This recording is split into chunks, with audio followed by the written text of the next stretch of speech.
নবী করিম সাল্লাল্লাহু আলাইহি ওয়াসাল্লাম একটি হাদিসের মধ্যে বলেছেন, মান গশানা ফালাইসা মিন্না, যে আমাদেরকে ধোঁকা দিল সে আমাদের দলভুক্ত নয়।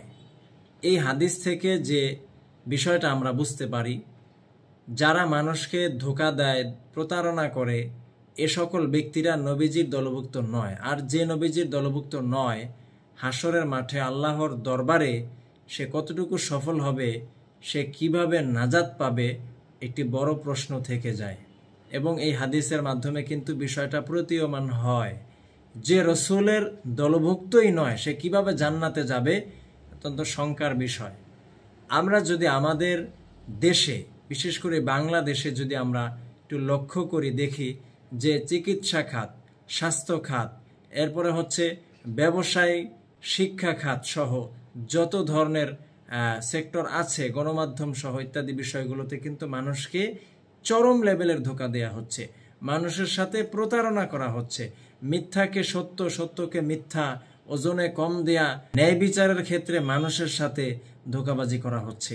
তো এই যে ধোঁকাবাজির যে একটা প্রবণতা আমাদের সমাজে বেড়েই চলেছে, শুধু যে আখেরাতি বিষয়টা কিন্তু এমন নয়, আমাদের বাস্তব লাইফেও কিন্তু অনেক ধকল অনেক সময় এই প্রতারণার কারণে, ধোঁকাবাজির কারণে সহ্য করতে হয়, অনেক ধকলের শিকার হতে হয়।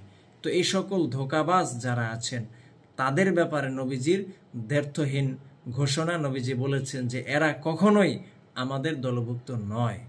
যারা নবীজির দলভুক্ত নয়, হাসরের মাঠে যেই দলটাকে নিয়ে নবীজি জান্নাতে যাবেন, সেই দলভুক্ত যদি তারা না হয়, তাহলে কিভাবে তারা জান্নাতে যাবে, এটা অত্যন্ত বড় প্রশ্ন থেকে যায়। আল্লাহ আমাদেরকে, এই সমাজকে, এই দেশকে ধোঁকাবাজ এবং তাদের ধোঁকাবাজি থেকে, প্রতারক এবং তাদের প্রতারণা থেকে হেফাজত করেন, মুক্ত করেন।